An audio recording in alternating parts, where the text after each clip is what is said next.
不管是双龙抢珠或者龙感珠，都是有一种就是说一个团队的精神，兄弟的一个这样的，就是要一起团结。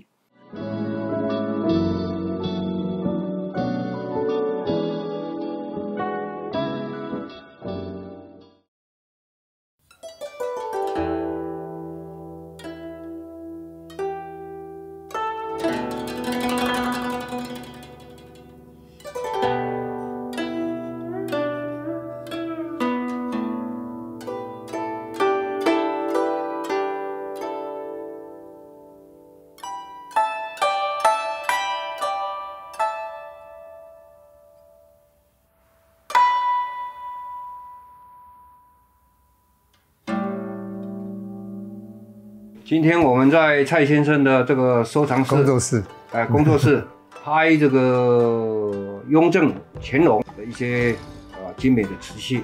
我收的比较少，但蔡先生的收藏比较多，所以我们清三代啊，在我们拍摄的这些瓷器里面啊，会占了比较大的一个篇幅。但是我们保证啊，或者是我们选取的东西都值得看的东西，大家慢慢的欣赏。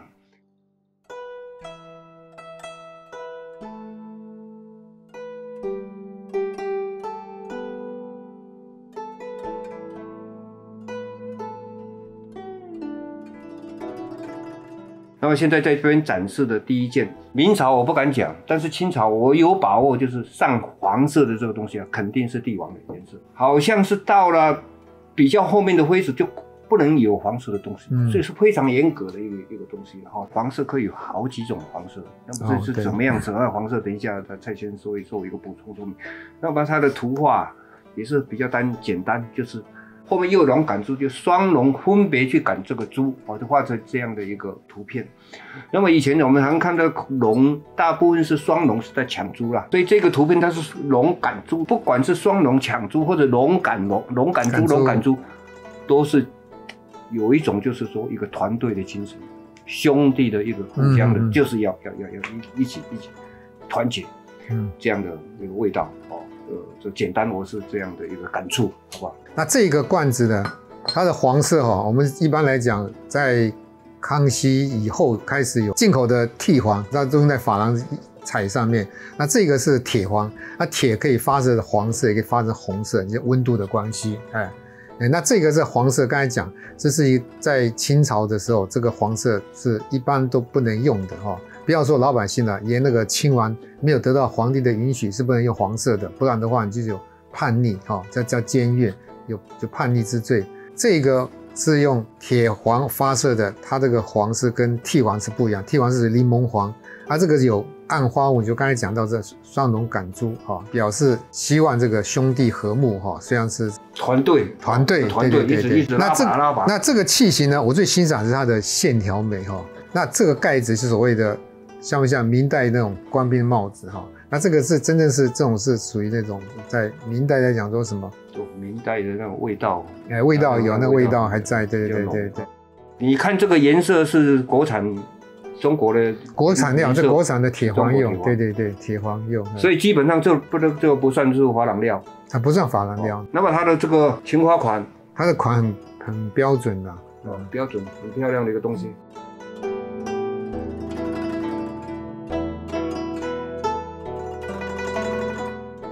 这个颜色啊，算是胭脂红、胭脂水胭脂水那么这个料对古董瓷器有一点认知的会知道，这个是应该是从康熙那个时候开始引进来的。对，珐琅料，进口料。这个叫单色釉，单色釉是在清朝比较出名的，是吧？在明朝好像单色釉比较少。明朝单色釉就是霁蓝、霁红之类的。大家感觉看桌上这两个单色釉，你会不会感觉它单调？我认为是不会，非常漂亮的一个东西。黄肥燕瘦各有漂亮的地方有的是多彩的，有的是单彩的，甚至于有的是五彩，完全没有任何的花纹。这个形看起来非常匀整，一些人会认为是不是模具制造的，很容易变白，因为你稍微侧着光会看到它的一些手拉坯的那些痕迹。这是雍正的青花款。这种红在康熙以前是没有这种红，这种红一般的叫胭脂水，那是用黄金去发射的，用黄金的成分多寡来这个颜色就会变成深浅不同。少一点的黄金的成分是胭脂水，如果再红一点的，就黄金的成分再加重一点的话，就是胭脂红。再来的话，再深一点的话，就不要说变成什么胭脂紫，带有点红的发紫的。可是到了乾隆的时候，有一种红叫辣椒红，哦，那是更红的哈，那个也是属于珐琅料的一种。辣椒红在雍正很少看得到啊，我是没有不敢说没有的，我是没看到过，在乾隆是比较盛行的哈。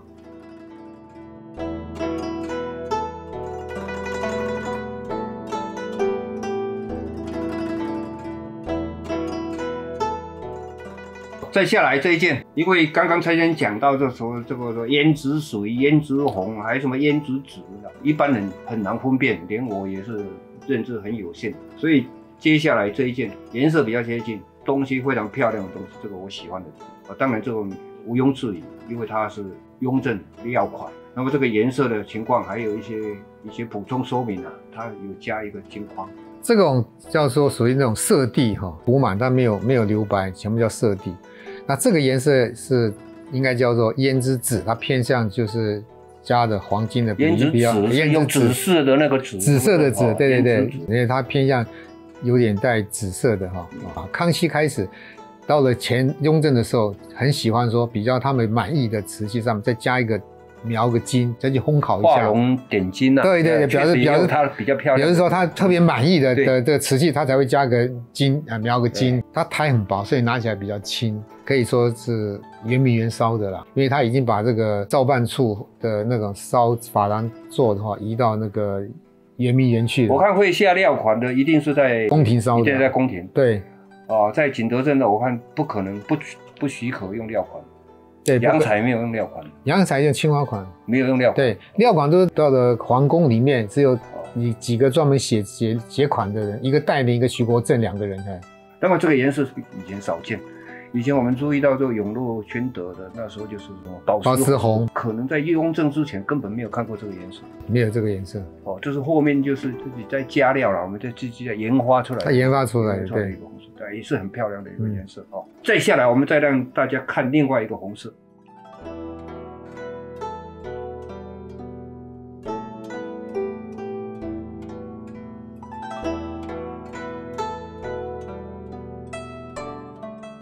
第三红给大家看一下，只要对珐琅彩比较有认知的，很可能会认为这是康熙。康熙的一些碗啊，全部都是这样牡丹的这花卉碗，尤其喜欢用红底。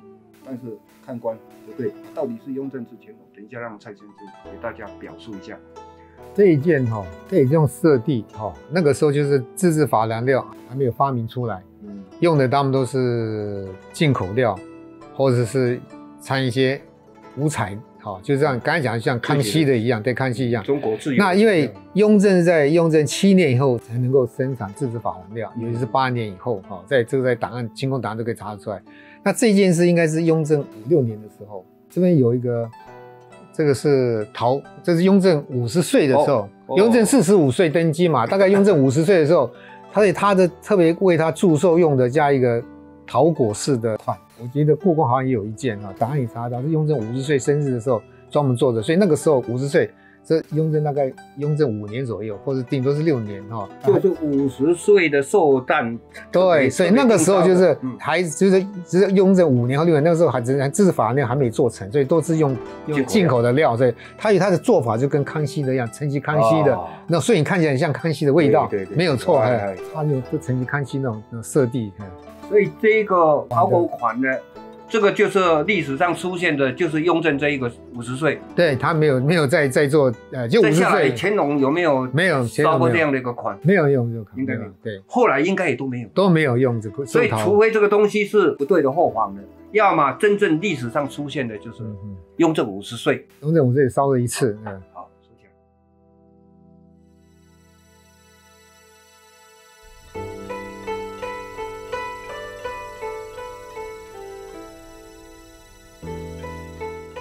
它这个红的这个胭脂料啊，好像是这个附着粘结的，没有那么像珐琅料那种像烤漆一样的那种粘结。当然，可能他不是故意的，这个等一下蔡先生自己说不。他可能他是故意要把它涂的比较立体一点的，立体一点，他不要那么平淡，所以他涂了立体所以可能涂了3层到5层都有可能啦，一层一层一层上，层次多的话，东西当然就有一个厚度。包括这个桃花也一样，这个桃也是非常出世的，我这个意思就是很硕大，故意就上多次的材料。青花料我看它也是多次的上，它蝙蝠它也是不是就是很简单的，就是像成花那种单一的，不是，它也是很工笔画的，多层次的多次的那个上色都是画，所以是非常细工的一个东西。刚刚讲它这个岩石水啊，多次去上色才显得比较没有那么平顺。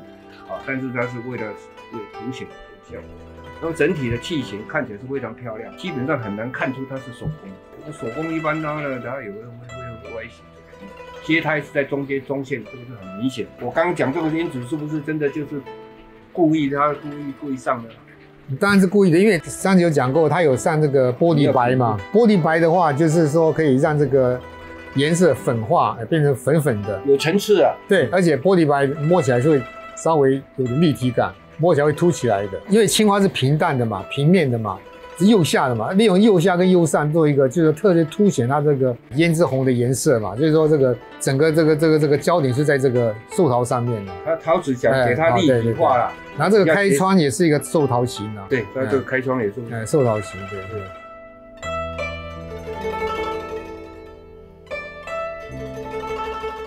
这个是叫盖碗。盖杯也可以，它是喝茶用的，对。如果以我初看，我会认为这个是康熙的东西哦，因为康熙的黑色的比较多，非常多。雍正、乾隆这个颜色，这黑色很少，对。用颜色第一个做判断。那么这个款当然不是康熙的，表面呢，因为常常手摸啊，也使用痕迹，但是都不保养。这个蔡先生哦，怕保养，怕摔坏，怕撞坏，都不太敢保养。如果是我的话，我一定会把它擦得很干净，让人家看起来好像是新的。我这是半说笑话，但是呢，我想这个如果擦的话，或者说上一点油彩的话，上一点那种会亮光油，会非常漂亮。那么它的话呢，这一些花蝶啊，工也是很细，不止底部有款，这个杯上也露同样的盖子啊，盖子有纹。这种刚才讲这个黑彩哦，当然是康熙比较常见啦，雍正偶尔会有看，但是乾隆是最少见的。那这一件我认为它是属于那种洋彩类的，因为它这个彩的话有珐琅，其实也有五彩之类的所以它是一个属于那种洋彩，它不属于真正的全部是珐琅料啊。现在比较明确的讲法，洋彩就是景德镇的御窑厂烧出来的，对，用的是珐琅料，对啊，但是它的定名啊，它会用洋彩，对，它的珐琅料也是宫廷拨给他用的，自制珐琅料，在民间还看都看不到，民间看不到，不准烧，对，根本就不晓得有珐琅料这个东西了哈。很漂亮的东西，擦干净更漂亮了，哎，擦干净更漂亮。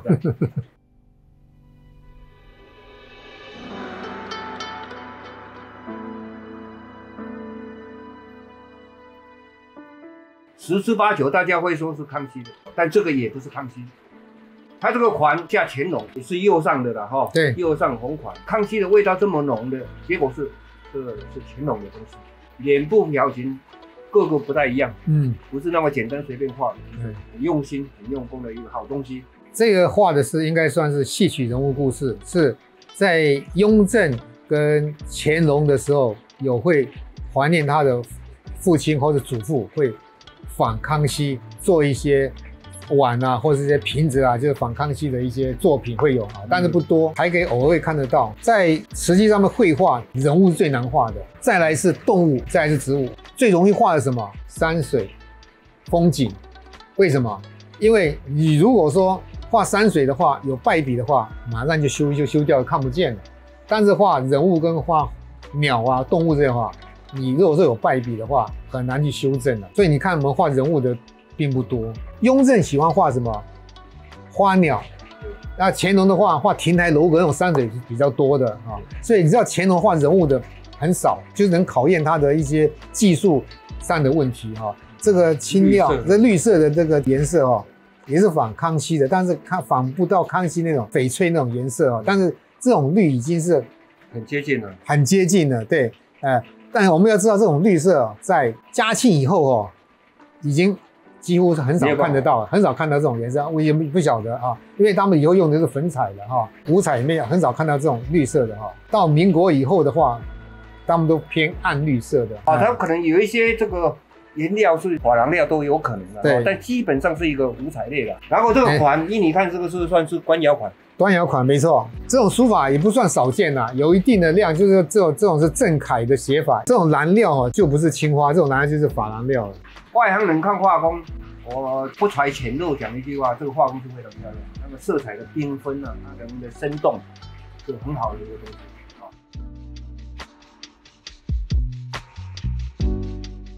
给大家看，我给它形容叫重器。重器啊，一般来讲就是很贵重、很保重的东西。但是为什么讲？我说绝对是重器的，因为第一个它就很重，也很大。哦，那么我乍一看，我还以为就是这个东西不是很特别，我远远看不出非常特别。再细看啊，当然是蔡先生提点，但是哇，这个是一个重器，这是一个珐琅彩，雍正乾隆的珐琅彩。这个画这个料。我不敢说全部都是珐琅料，但是这个料的水准比较高的料哦，就是好的料。诗书画全部都有。雍正珐琅的，我们讲珐琅彩，后来大家给它叫珐琅彩，这就是一个非常标准的珐琅彩。但是我估计这个原来是有罐子、有盖子，这个盖子不见了。即便就是没有盖子也没有关系，这个也是非常漂亮的东西。现在插花也不需要盖子，搞不好它原来就是没有盖子，是插花要用的。当然，我觉得有一点不太纳闷的就是，它这个书写比较不一般。雍正乾隆的书写啊，就几百件而已啊，有书写的就是搞不好只有200件、300件，对不对？不会超过，很少写的像这样的字款。这一件罐子的它的特点它的釉特别细，而且它特别饱满。我们讲说属于那种比较浓稠的釉，能够没有中眼，比较不容易达到。在清宫里面很少有那么大件的珐琅器的这里面画的全部都是牡丹，各种颜色的牡丹都是盛开的它画的就是很精致，因为每一个花瓣它都不同角度的开放，算盛开的除了这一朵牡丹是用五彩里面的矾红，其他都是珐琅料那这是胭脂紫啊，这是替黄啊，这个都是蓝料，这都属于那种珐琅料，尤其是画的这种都是富贵的，就是牡丹代表富贵嘛。总共画了10朵代表这十全十美的盛开的牡丹，还有它那个料款非常的标准的款，可以判断它是在造办处行走的徐国正写的字体。你认为是徐国正？你连名字你都有几分把握？因为会写这个款的2个人，2个人而已啊。确定是一个是徐国正，一个是戴琳，对，2个人写的，专门写料款的。那么这个款是比较可能是戴琳写的，对。这个是徐国正写的，不是戴琳写的，这个是戴琳写的。对，这个字体是比较少有这种字体的但我查过的在雍正的话是有这种字体写法，但是不多。这种写法也有3种颜色的红款，就是胭脂水、胭脂红跟胭脂紫3种。一般来讲，我们都认为这个胭脂水是珐琅料里面的还不是高档次的，胭脂红是第2档次的，最高档次的胭脂紫的款也是一样3种。那我补充说明，他这个诗啊，娇劳万态，逞殊芳，他形容他所有的这些牡丹啊，娇劳万态，他自己创造了这个娇劳万态。我的画工啊，你看看这些颜色都有的不到一半。